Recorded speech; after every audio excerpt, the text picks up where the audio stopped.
أعوذ بالله من الشيطان الرجيم بسم الله الرحمن الرحيم والضحى والليل إذا سجى ما ودعك ربك وما قلى وللآخرة خير لك من الأولى ولسوف يعطيك ربك فترضى ألم يجدك يتيما فآوى ألم يجدك يتيما فآوى ووجدك ضالا فهدى ووجدك عائلا فأغنى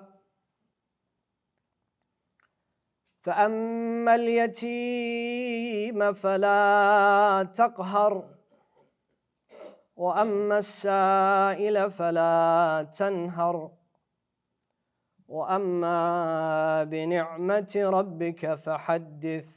Sweet, you're gathering with a remembrance upon Muhammad wa Ali Muhammad.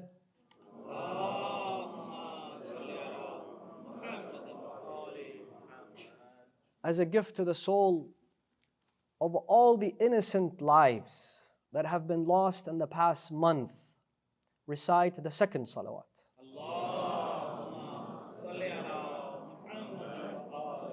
For Allah to fill this earth with justice, peace, and tranquility by the reappearance of Sayyidina wa Mawlana Sahib al-Asri wa Zaman, recite the third salawat with the loudest of your voices.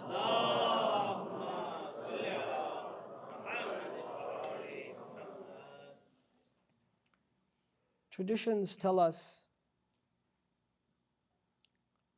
that the Prophet Yaqub alayhi salam and his 11 brothers were gathered on a beautiful evening to enjoy a barbecue.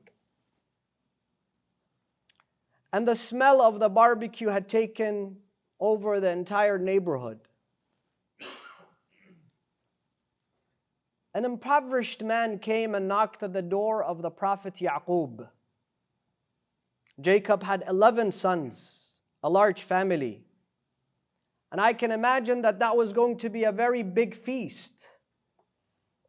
He knocked at the door and said to one of his sons who had opened the door, I am a hungry man. I have not ate for days, and the smell of this food has brought me to your doorsteps, to your home. Can you give me some food?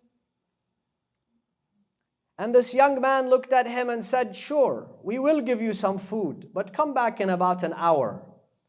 After we have ate, we will pass over some leftovers to you. So he said, but I live far, and it's a cold evening, and I am hungry now. Why should I come back in an hour? Why should I wait for an hour? This is the house of a prophet of God. I've come to the right location. Give me some food. So he shut the door in his face and he said, if you want food, come back in an hour. While Yaqub, Jacob and his sons sat and they enjoyed the beautiful meal, and I can imagine they were smiling and laughing and enjoying themselves, Allah subhanahu wa ta'ala made a plan, a new fate for Yaqub and his sons. Allah descends the archangel Gabriel to Yaqub and he says, Ya Yaqub, Allah sends his greetings upon you. He sends his salams upon you, but he said you and your family must prepare for a long test, a long tribulation that will befall onto you. He said to him, why? What did we do? And the archangel Jibreel explains to him what has happened.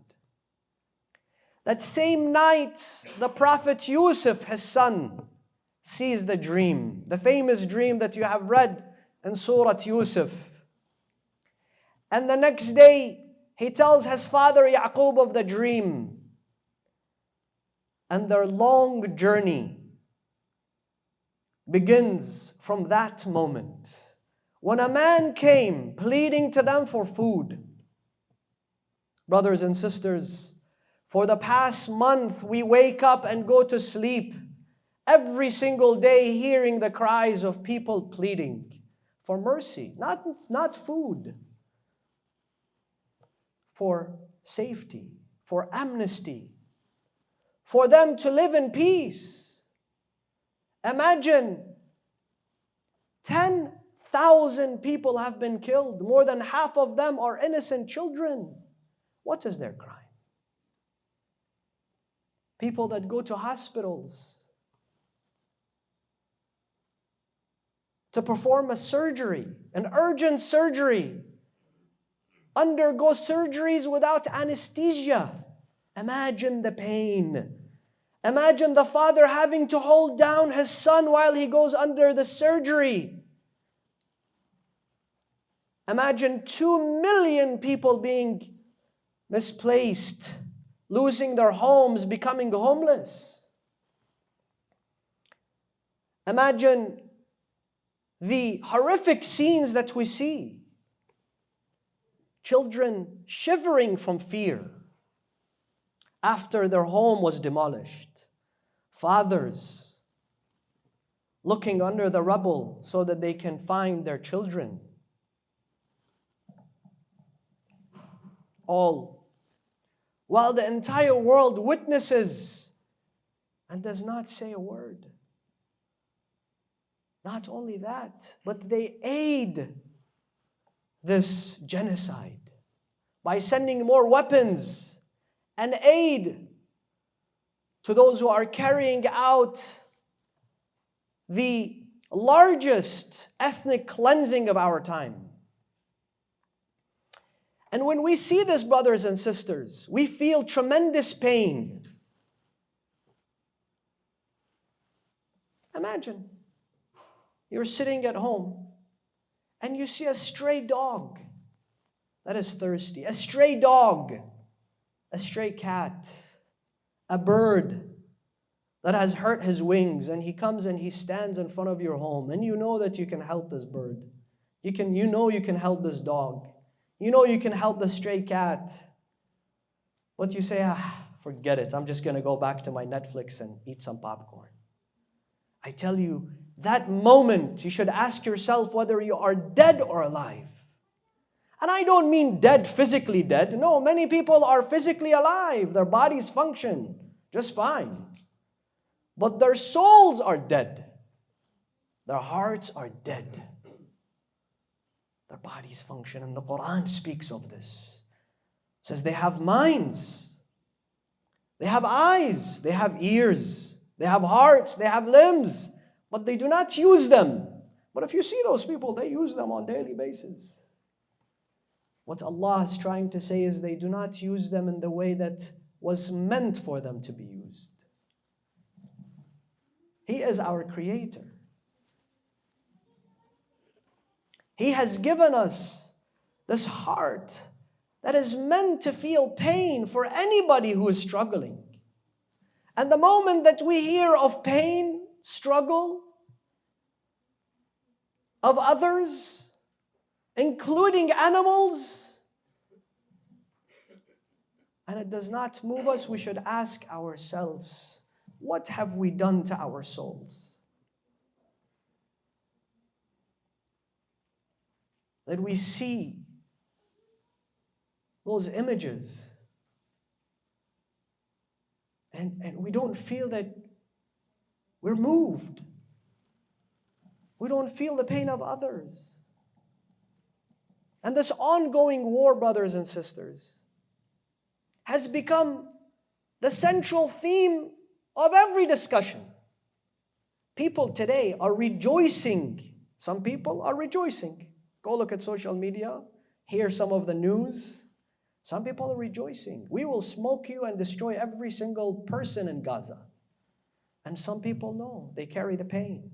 But it remains the central discussion. Your children will be asked in school. You will encounter this discussion at work. You will hear about it on a daily basis, wherever you turn. This conflict is the central theme and discussion. And I tell you, the job of the religious institution is not to shy away from relevant topics. It is to discuss them. It is to face them, to give solutions to them. And many people ask, they say, we watch those horrific scenes on a daily basis and we feel that we might be going into depression. So how do we cope? How do we manage being able to stay strong so that we can carry our responsibilities but also feel the pain of others? And I don't mean only Muslims feel this way. No. Today you find members of the Jewish faith standing in solidarity with people of Gaza. You find people of the Christian faith feeling the pain of the mothers that have lost their children, of the fathers that have lost their children, of children that have lost their homes and their parents. This topic can be dissected in many different ways. A lot of people will tell you, is it true that the children of Israel are the chosen people of God? And they get to do whatever they want, and they remain untouchable? I tell you, if you look at the scriptures of the Old Testament, the New Testament, the Holy Quran, you will not find the chosen people of God were the ones that caused destruction, that killed innocent people. A chosen person, individual, community of God are those who spread mercy and tolerance.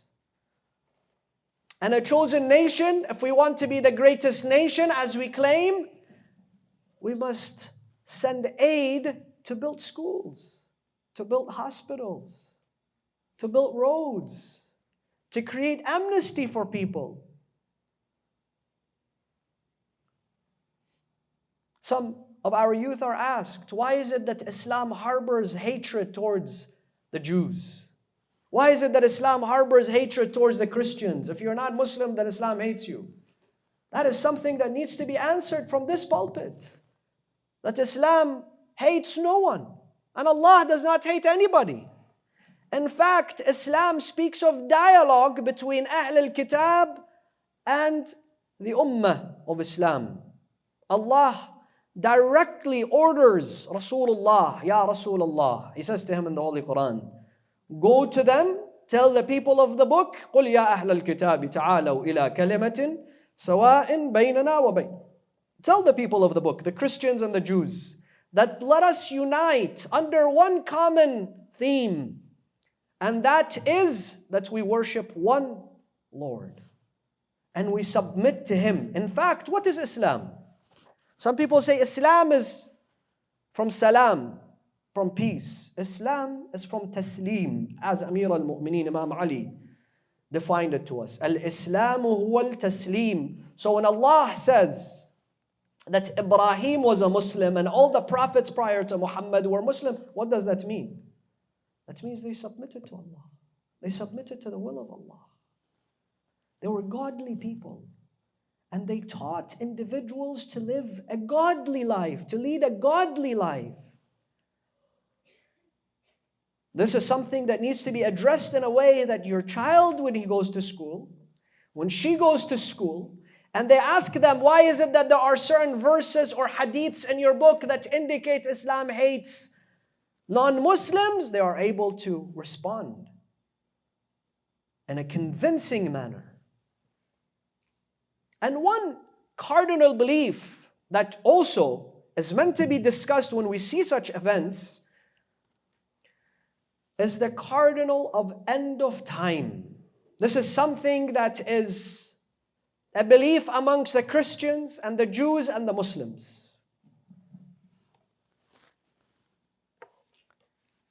And you all know that today's topic is Jerusalem and the role of the Mahdi. However, before I engage into this topic, I have a few intros and a few stages that I want to share with you so that we can ease up in understanding this topic. Number one, what is the role of religion, brothers and sisters? And what is the role of this pulpit that speaks on behalf of Rasulullah sallallahu alayhi wa alihi wa sallam?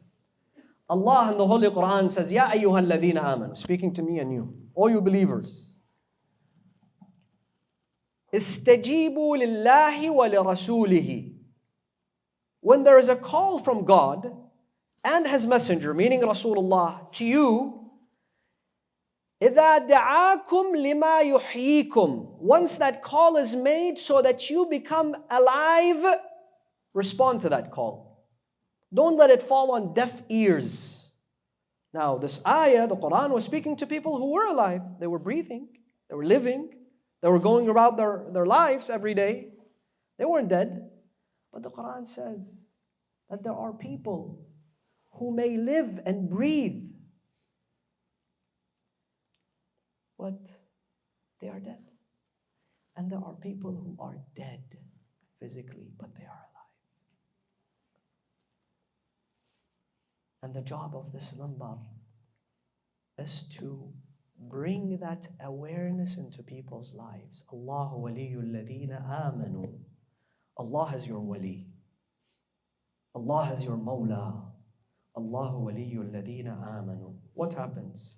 What does this wali, this guardian, this leader do for us? Allahu waliyul ladina amanu yukhrijahum min al-dhulumati ila an-nur. From darkness, we escape into light. A mu'min cannot be one that lives in darkness, in confusion. A mu'min should not be confused. A mu'min lives a life of certainty, of conviction, of steadfastness. A mu'min is not shaken up as soon as something happens, then we lose our faith. No. In fact, a mu'min's faith becomes stronger once it is tested. But at many times we find that the religious institution that has this role, this special role, and look at the Quran, it's all over the Quran. What was the job of Musa? To teach people only how to worship? To teach people only how to do the pilgrimage, for example? No. Musa's greatest task, اذهب إلى فرعون إنه طغى. This was the biggest social, political dilemma of his time. Musa, it is your task to go to him. To create a community that is alive. There are other examples in the Holy Quran. Ibrahim. People lived in a time where they worshipped many gods. One day they worship the sun, the next day they worship the moon, the next day they worship the stars, the next day they worship the idols. And you know the story of Ibrahim. I don't need to tell you how he created an awakening within them. So when they woke up in the morning and they saw all the idols, they were shattered except the biggest one, and the axe was on his neck. They said, there's one person who has the audacity to do this. It is Ibrahim. And he was a feta, a young man. Because young people, they have the drive, the inspiration for change. They have the motivation within them. It's in their GPS. They look at morality and they go towards morality. So they came to him, Ibrahim, what did you do? He said, what did I do? All the idols are shattered. He said, ask them. See who did it. He said, well, how can we ask them? He said, how can you worship them if they cannot defend themselves or respond to you of who broke them and shattered them? Allah gives the example of Ashab al-Kahf. Young men, a group of young men who created the greatest reform in their communities.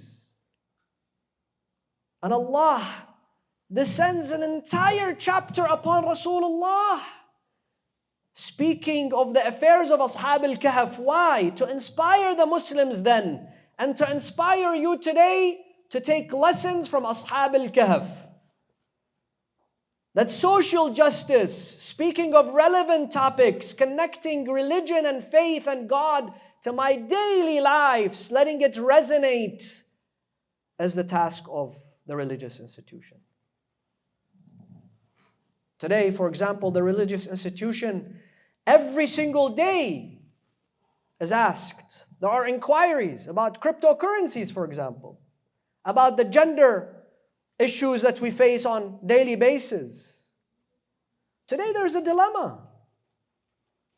What defines a man and what defines a woman? If somebody were to go through a transition of gender, do we look at this person with their new gender or no? We don't acknowledge their transformation. Gun laws, gun control laws, the geopolitical situations that we face on a daily basis, the struggles of our youth at school, the struggles of women wearing a hijab, the struggles of staying away from drugs, the struggles of staying away from social media. That is the true task of the religious institution. And in order for us to be able to give solution to the lives of people, where do we go? We go to the scriptures. We go to the Quran. We go to the hadith. And we try to understand the solutions that are offered within the Quran and the hadith. Your son or your daughter might ask you a very simple question. Father, don't we believe we are the last revelation? Don't we believe that Rasulullah is the very final messenger of God? Don't we believe that Rasulullah, he stood and he said, إِنِّي مُخَلِّفٌ فِيكُمُ الثَّقَلَيْنِ كِتَابَ اللَّهِ وَعِتْرَةِ آلْ بَيْتِي مَا أَن تَمَسَّكْتُمْ بِهِمَا لَن تَضِلُّوا بَعْدِي أَبَدًا. Do we not believe that Rasulullah left the Ahl al-Bayt amongst us, and the Quran amongst us, and his teachings amongst us, so that we have guidance until the end of time, and we are able to guide people until the end of time? Why is it that sometimes we are confused and we don't have answers? And they see that as shortcomings of the religious institution, of Islam, of the Ahl al-Bayt, of Nahj al-Balagha, of the Quran. Not knowing that, no, I have the shortcomings. I have not been able to bring Nahj al-Balagha and the Quran and the riwayat to the lives of people. And you cannot create inspiration for change. You cannot bring about change. You cannot awaken the community by only rituals and emotions. You need ilm, knowledge, facts. أمير المؤمنين ومولى الموحدين علي بن أبي طالب عليه الصلاة والسلام النهج البلاغة says, Ya Kumail, to speaking to one of his companions, Kumail ibn Ziyad al-Nakha'i alayhi radwanullah, he says, Ya Kumail, knowledge is better than money. But most people will run after money. They will not run after knowledge. But listen to what Amir al-Mu'mineen says, as if he is speaking of us today trying to chase the American dream. He says people chase money day and night, and then they have money. And then they worry about, where am I going to store this money? What am I going to do with this money? Where am I going to invest this money? However, people that seek knowledge, they don't worry about where to store it and how to hide it. And then Amir al-Mu'mineen says, whoever spends money, it will decrease. But whoever spends knowledge, it will increase. And he says, you must stand to protect your money, but your ilm stands to protect you. And the legacy of money, when you leave it, it is worthless. You have absolutely no attachment to it. You have no access to it. You're done. Your time is up. But the legacy of ilm that you will leave behind for hundreds and thousands of years, will be there to attest and stand as a witness for you. So, once again, the central theme of religious gatherings, this mimbar, our community must be knowledge, must be surrounded and filled with knowledge, just like the teachings and the legacy of Ahlul Bayt. Look at the legacy of Imam al-Sadiq. Look at the legacy of Imam al-Baqir. Look at the legacy of Amir al-Mu'mineen. Look at the legacy of every one of our A'imma. There's knowledge. And with knowledge, they were able to illuminate the hearts and the minds of people. So in order for us to find solution today, in order for us to safeguard our youth, in order for us to safeguard the religion of Islam, in order for us to protect the madhab of Ahlul Bayt, we must be able to enlighten our minds and our souls with their sciences, with what they have taught us. And they have said a lot about the phenomenon of Al-Mahdi or Imam al-Mahdi. A lot has been said. And before I go into this is my second phase of the introduction, then I'll go in my discussion. A lot of people will tell you, a lot of Muslims throughout the world will tell you, we don't know much about the Mahdi. The Mahdi belongs to the Shia. The Shia talk about this Mahdi. And sometimes your children might be mocked at school or asked, or we might be asked, what is this Mahdi? He's hiding, and what kind of Imam is this? And, what a useless, na'udhu billah, concept that you guys have, and where is this from? And it's not in the Quran, and it's not in the Ahadith, and it's not in the books of history. Where did you come up with this? Just a few months ago, one of the most renowned scholars in America, in the state of Texas, said that the Mahdi is a footnote in the books. He's very irrelevant. Maybe he comes, maybe he's not going to come, but it doesn't matter. And what do? I want to speak to you in a way where you are convinced of what I'm about to unfold, and you can speak some sense into others as well. As Muslims, we're not here to discredit anybody. We're here to speak of one fact. If you look at Islamic history, that is also known as As-Sirah An-Nabawiyyah. As-Sirah An-Nabawiyyah. All Muslims believe there is something called As-Sirah An-Nabawiyyah, the life and the legacy of Rasulullah. That is the very beginning of Islamic history. How was this written? Who wrote it? When did it come about? This is a unanimous agreement amongst Muslims that the very first account of what is called As-Sirah An-Nabawiyyah, or the Islamic history, was written by a man by the name of Ibn Hisham. Sirat Ibn Hisham. Many of you have probably heard of the book, Sirat Ibn Hisham. Ibn Hisham, who is the earliest account of Islamic history, died in the year 218 after Hijrah. And Ibn Hisham, he takes his history, what he's wrote in his book, his account, from someone by the name of Ibn Ishaq, another historian. Ibn Ishaq died in the year 151 after Hijrah. So between Ibn Ishaq and Ibn Hisham, there were 67 years, right? And the earliest account, which was written by Ibn Ishaq, was 140 years after Rasulullah had passed away. 140 years. This is the very first thing that all Muslims need to know. That the first account of writing the history of Rasulullah, the Sirah Nabawiyyah, was written 140 years after him by Ibn Ishaq. And Ibn Ishaq's account is lost. It's nowhere to be found. 67 years later, in the year 218 after Hijrah, someone by the name of Ibn Hisham came and wrote Al-Sirah Nabawiyyah. Now in his introduction, Ibn Hisham, writes that, look, I took this information from Ibn Ishaq. How did Ibn Ishaq write this book? Why did he write this book? What was the account that he wrote? This is important for you to know. This is important for our youth to know. This is important for people who want to know Islam. He says that Al-Mansur Al-Abbasi, Al-Mansur Al-Abbasi, one of the most brutal dictators in the history of Islam, an Abbasi caliph that built out the city of Baghdad, and he would, while he built the city of Baghdad, he killed all those who were in the lineage of Ali ibn Abi Talib and Fatima al-Zahra. He not only killed them, sometimes he would bury them alive.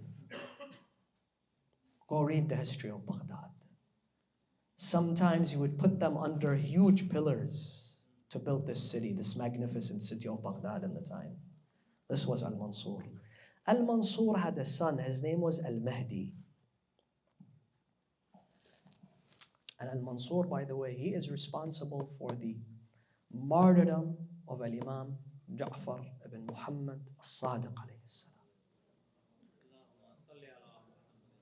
So he calls the scholar, Ibn Ishaq, into his chambers. Ibn Ishaq comes, and there's a boy. He's sitting there. He says, Ibn Ishaq, do you know this boy? He says, I don't know him. He says, he is my son. And his nickname is Al-Mahdi Al-Abbasi. And he's a little boy. I want you to go and write a historical account min Adam ila al-Khatam. From the time of Adam until the time of Khatam. Which is whom? Khatam is whom? Khatam is whom? Rasulullah. From Adam to Rasulullah Muhammad, I want you to write a book of history for him. Teach him. And he went and he wrote his account. And then Ibn Hisham takes the portion that pertains to Rasulullah and he writes Sirat Ibn Hisham. Is it clear so far how the very first account of Islamic history came about? No. Bani al-Abbas, as you know, are the descendants of whom? Al-Abbas, the uncle of Rasulullah. And they came after Bani Umayyah saying that this Bani Umayyah are ruthless people. They are bad people. They killed the Ahl al-Bayt. They did not give respect to the Ahl al-Bayt. So we have to come and we have to bring the glory that Ahl al-Bayt deserve. When they came, they said, we are the Ahl al-Bayt. Because he is our great-grandfather. He was the uncle of Rasulullah. And now their cousins who are the sons of Abu Talib, the sons of Ali ibn Abi Talib and Fatima, they killed every single one of them. I have an entire series dissecting the history of Bani al-Abbas, of what they did with their biggest commander, Abu Muslim al-Khurasani and others. Anyways, this is not the time for it. So this person, Ibn Ishaq, he was a journalist. He was an author. Imagine today you have best-selling authors. You have journalists. Let me ask you something. Are those journalists free to write whatever they want? No, not at all. Even in the so-called free world, they have no freedom to say what they want. Just today, some of the brothers came back from Austin and said they would not even allow us to raise the Palestinian flag. You can raise any flag in this country, especially if it stands for the wrong things. But this flag, in this free country, you cannot raise this flag. Okay, fine. Journalists and historians, similarly, they knew how to write. They were good writers. They can put a book together, but there were red lines. They could not write everything. And knowing the facts that Bani al-Abbas had the greatest animosity for Ahl al-Bayt, how do you think this history was written? I'm asking you as a Muslim. I don't care if you are Sunni or Shia or Sufi or Hanafi or Shafi'i or Maliki. How do you think this history was written? An historical account to please the son of the Khalifa.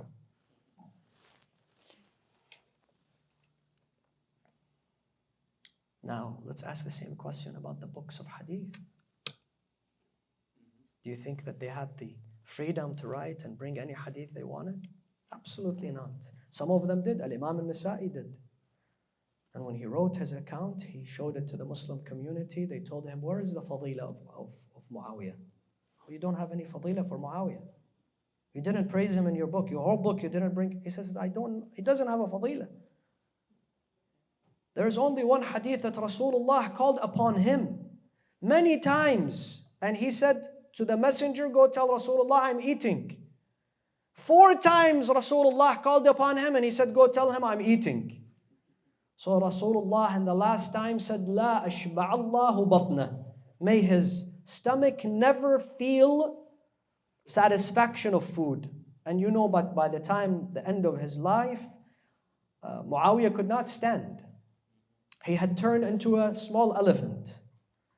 And he could not even stand for Salat al-Jum'ah. I'm not saying this was, the job of Brother Ali Shadid to make you laugh. I am not trying to make you laugh. This is a fact. He could not stand and deliver the Jum'ah prayers. He had to sit down and deliver the Jum'ah prayers. And in the midst of the Jum'ah prayers, people would feed him.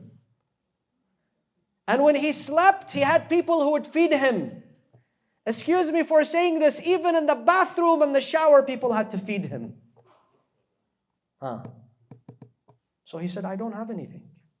They said, you don't have anything to praise Muawiyah? This was one of the greatest Sunni Imams.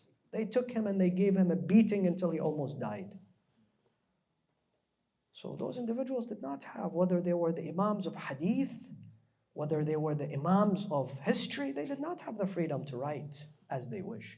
And I'll give you one example. Just imagine this. You don't have to be a Hadith scholar or a scholar of history. In the very first volume of Ibn Hisham's historical account, he gives this story that Abu Talib, the father of Amir al-Mu'mineen, he was kathirul iyal. He had many children. And Al-Abbas came to Rasulullah. You see how this whole story starts with Al-Abbas.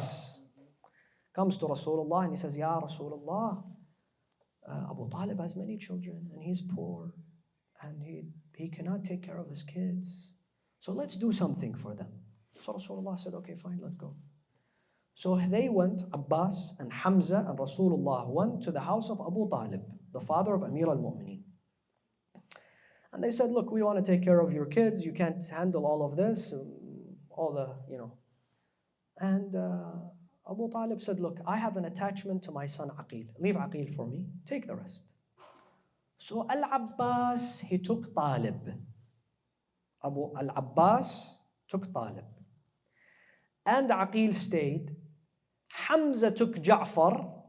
And there was this boy who nobody wanted him. His name was Ali. Rasulullah said, fine, I'll take this little boy who is Ali. But there is one thing here. Talib at the time was 38 years old. Imagine you go to a father, you say to him, I want to take care of your 38-year-old son. You can't take care of him yourself, so I'm going to bring him into my home so I can feed him and take care of him. We have to look deeper into how history was written. If you just run basic math and numbers, you'll realize that many of those stories were made up. And Amir al-Mu'mineen, who was meant to live with Rasulullah, the stars were aligned so that Ali ibn Abi Talib lives at the house of Rasulullah, so that his guardian is Rasulullah. He in Nahj al-Balagha says, Rasulullah took me when I was a young boy. He would chew the food and place it in my mouth. And he would put me next to him when I went to sleep. And he would take care of me. And I would walk behind him as a she-camel leading and her baby walking behind her. And until the moment I put him in his grave, he did not find a flaw in me, nor I disobeyed him or lied to him. And Amir al-Mu'mineen his beginning was with Rasulullah, and the very last moment of his life was with Rasulullah. And he never left him. He never let him down. So with that said, now let's hypothetically assume, there is a lot for me to say. I know it's a Sunday night and we're trying to go back home and there's a lot to be said, but inshallah we're opening up some ideas for discussion and research when we go home. Here I could give you tens of examples, if not hundreds of examples of discrepancy. And Allah subhanahu wa ta'ala says to us Muslims in the Holy Quran that we must always speak and utter the truth. We cannot change the truth to please others. Now, with that said, with this very brief introduction that I've given you, let me ask you this. If we say that Al-Mahdi is a footnote, are we going to be surprised? Absolutely not. But the notion of Al-Imam Al-Mahdi is embedded in every book of hadith and history that Rasulullah spoke of the Mahdi. That Rasulullah gave instructions about the Mahdi. It's in Sahih al-Bukhari. كيف بكم إذا ظهر ابن مريم وإمامكم منكم. I will talk about the story now. As we, inshallah, go into the discussion deeper, you will realize what Bukhari has narrated here. That's one day, Jesus, the son of Mary, will return and the Imam will be amongst you, one of you. The leader, the Imam, will be one of you. Okay. In a book called Al-Mustadrak ala Sahihain. Al-Mustadrak ala Sahihain is written by a scholar by the name of Al-Hakim al-Nayshaburi. Al-Hakim al-Nayshaburi wrote a book called The Rescuer of Bukhari and Muslim. What does that mean? Bukhari and Muslim said, look, we only narrate from those scholars, from those individuals, from those people that fall into the chain of narration. But there were some hadiths narrated by those scholars and those individuals that Bukhari and Muslim did not bring in their book. So Al-Hakim al-Nayshaburi wrote a book, an encyclopedia of hadith called Al-Mustadrak, the rescuer of Bukhari and Muslim. What they left out, I'm going to rescue and bring into my book. There is a whole section called Al-Mahdi. And there he says, Al-Mahdi, Rasulullah has said, Al-Mahdiyu min wuldi wa min wuldi Fatima. And he is from the children, he is from my progeny and from progeny of Fatima to Zahra. So, knowing that, here, if we want to really know the accounts, we have to look at all the books, Christian books, Jewish books, Sunni books. But if you're trying to get a shortcut, don't waste your time. Go straight to the fountain of knowledge. And that is Ahl al-Bayt. Ask them. They will not misguide you. فَاسْأَلُوا أَهْلَ الذِّكْرِ إِن كُنْتُمْ لَا تَعْلَمُونَ. Al-Imam al-Mahdi, this is the portion where I'm going to conclude. I want you to really focus with me. Al-Imam al-Mahdi had 70 years of what is called al-Ghayba al-Sughra, the minor occultation. And in al-Ghayba al-Sughra, which was from the year 260 after Hijrah to the year 329 after Hijrah, he had 4 ambassadors, right? The last one of his ambassadors was Abu al-Hasan Ali ibn Muhammad al-Somari. And he wrote a letter to him. And maybe you know the story that he told him that you will soon pass away and that the occultation from the minor occultation will be shifted to the major occultation. And I will not specifically appoint individuals.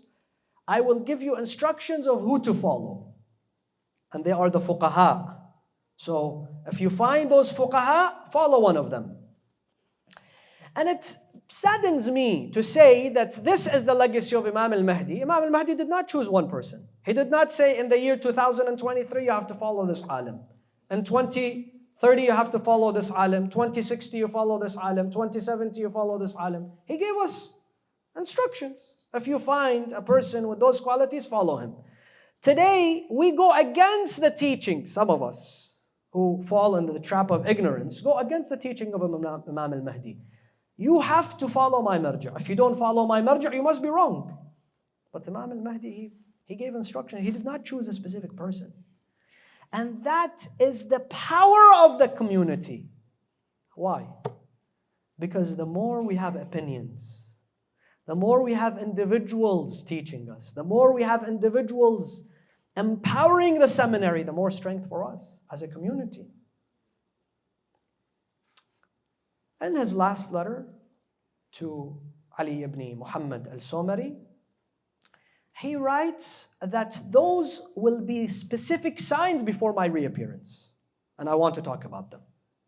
What are those signs that are a must? There are some which are speculations. But this comes from the Imam. He says, when this happens, I will reappear. Number one, As-Sufyani. As-Sufyani is a man who seems to be from the Levant area, Sham or Palestine. And his description is someone who is a terrorist. Someone who uses Islam to kill, to create bloodshed, to create disunity, to terrorize people. And he makes his call in the month of Rajab. The month of Rajab, okay. And he collects his army, and there's a lot of commotion happening. In the month of Ramadan, the 23rd of Ramadan, which falls also on a Friday, what happens? There is a sayha, a call, that comes from the skies, or from Jibreel, or a way that every person will hear it in their own language. This is how the riwayat speak about it. Today we know that if you get a text message, you're going to get it in your own language. If you get your news feed, you get it in your own language. And instantly the whole globe will know about a major event. The hadith says that on that specific day, the entire globe will know that there is a claim that the Mahdi has reappeared from the sons of Rasulullah. Now, where is he? We don't know. This is the month of Ramadan.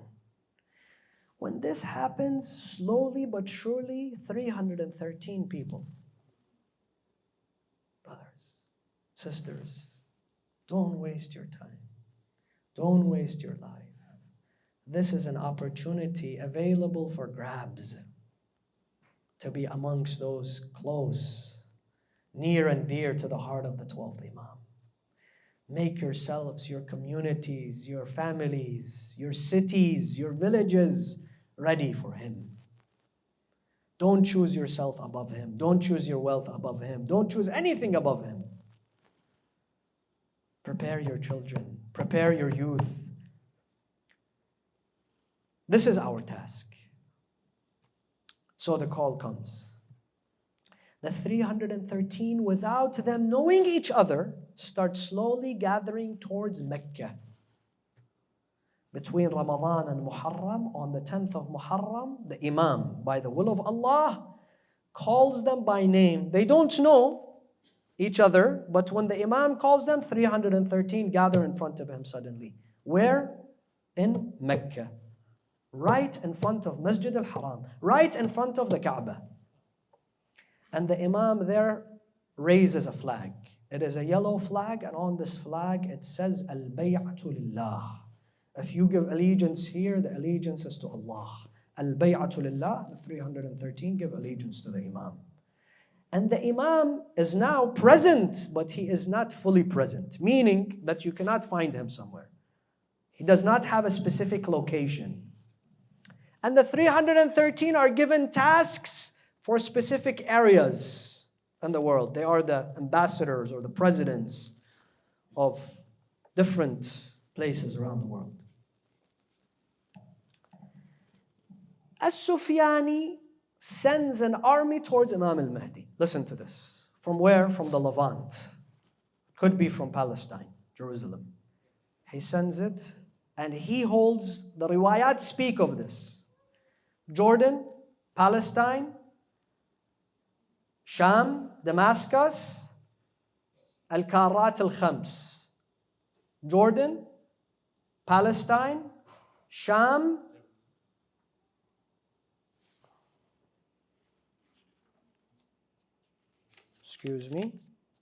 Jordan, Halab, Hims, Damascus, and Palestine. He owns those areas. And he sends his army towards where? Mecca, because that's where the Imam was seen. The Imam says to his followers and his people and his army, stay still. Nothing will happen. Between Mecca and Medina, as this army is approaching, a grand miracle will happen. The earth will swallow them. Whether it's a sandstorm, an earthquake, whatever is going to happen, the earth will swallow them. And this will be the divine intervention for people to know he is the true Mahdi. What else? Then the Imam from Mecca will make his way towards Medina. And there are many events that will take place in Medina. Many events will unfold in Medina. And from Medina, there is also a man by the name of Muhammad ibn al-Hasan al-Nafs al-Zakiyya. I don't have time to talk about him. He will be crucified. He will be crucified because he reads an announcement by the Imam. Then the Imam will move from Medina, inshaAllah, all the way to where? Karbala. There are also many events that will unfold in Karbala. Then there is a special allegiance that will be given to him there. Then he moves to his headquarters. And where is that? Kufa. There, the Imam will begin his Friday sermons. And the entire world will know him and listen to him. And the traditions say that the Romans, meaning the West, they don't have much intervention, watching events unfold. And then the Imam makes a very strong announcement, and that is the topic of tonight. That is where we've discussed all of this to reach here. Then the Imam says, I am marching towards Jerusalem with his armed forces, with his followers. And here, it seems that the Romans and the entire world is going to want to stand against him. But the Imam, very beautifully, eloquently, as his grandfather was a man of peace and love, says, wait until this day of Friday when I get to the city of Jerusalem. If you do not see a sign from God, we may go into a war. But before that, let's have truce. Let's have peace. We're not going to kill anybody. There will not be any bloodshed. Nobody will be violated. On the day of Friday, as Al-Imam Al-Mahdi Ajjalallahu Ta'ala Farajah is standing in Masjid Al-Aqsa, what happens? Isa ibn Maryam descends. And the Imam points to him. هَذَا رُوحُ اللَّهِ Isa ibn Maryam. This is Jesus, the son of Mary. The entire Christian world will suddenly start listening to what Jesus has to say. Peace be upon him. The son of Mary. And he instructs them to, first he comes and the Imam, the hadith, this hadith is by Amir al-Mu'mineen. The Imam says to him, Ya Ruh Allah, ata'ammu salata bina? O the Spirit of Allah, the Spirit of God, the Holy Spirit, will you lead the prayers today? So Jesus, the son of Mary, will say to him, Inna salata qad aqamat laka wa bik. The salah has been established for you and by you. إنما بعثت أميرا إنما بعثت وزيرا ولست أميرا. I am here to be a right-hand man. I am here to be a follower. He stands behind the Imam. The Imam leads that prayer, insha'Allah, in Masjid Al-Aqsa. And there will be a great truce. Peace will take over the world immediately with the presence of those two legends. Because Allah has made an eminent promise that I will spread peace on earth. And here, what happens to the Jewish community? My final sentence before I conclude.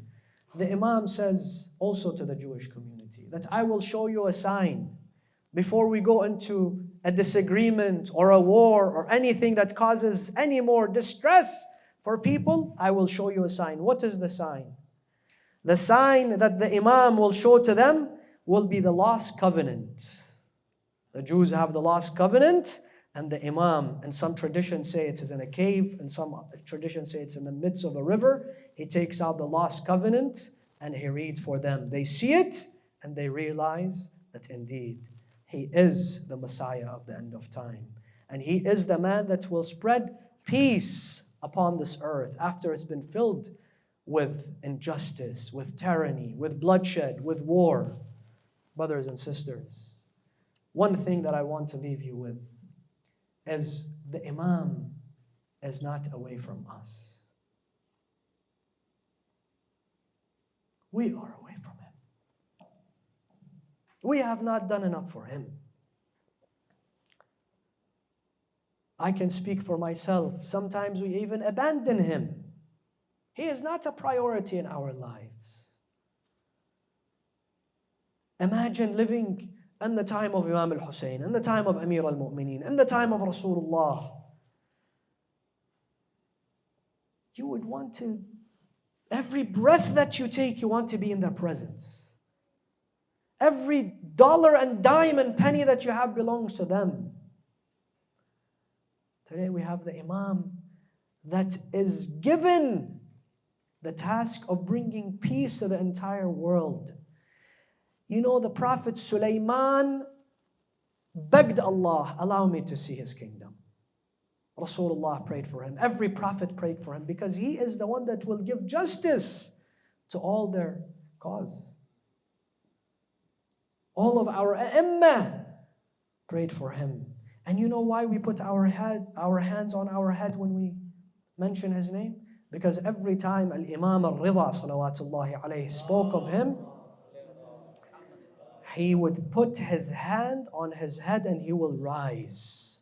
Out of respect for someone who is in his progeny, someone that is from his children, they said to him, Yabna Rasulullah, he is an Imam and you are an Imam. He says, but Allah has promised the vastest kingdom to him and the greatest task of making this world godly.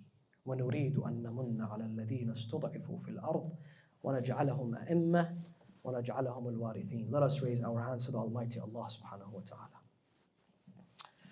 أعوذ بالله من الشيطان الرجيم. بسم الله الرحمن الرحيم. اللهم صل على محمد وآل محمد. اللهم كن لوليك الحجة ابن الحسن صلواتك عليه وعلى آبائه في هذه الساعة وفي كل وليا وحافظا وقائدا ودليلا وعينا حتى تسكنه أرضك طوعا وتمتعه فيها طويلا. Oh Allah, we ask you, every man and every woman present in this gathering with a sin, forgive our sins. Oh Allah, every mu'min and mu'mina with an illness, shower onto them from your cure. Oh Allah, we ask you, every mu'min and every mu'mina present in this majlis with a haja, with a need, give us our hajat, answer our dua. Allahumma adkhil ala ahli al-qubur al-surur. اللهم شافي وعافي كل مريض. اللهم سد فقرنا بغناك. غير سوء حالنا بحسن حالك. اللهم اقض عنا الدين وأجرنا من الفقر إنك على كل شيء قدير. وإلى أرواح المؤمنين والمؤمنات والعلماء والشهداء وخدمة الحسين نهدي جميعا ثواب سورة المباركة الفاتحة مع الصلوات.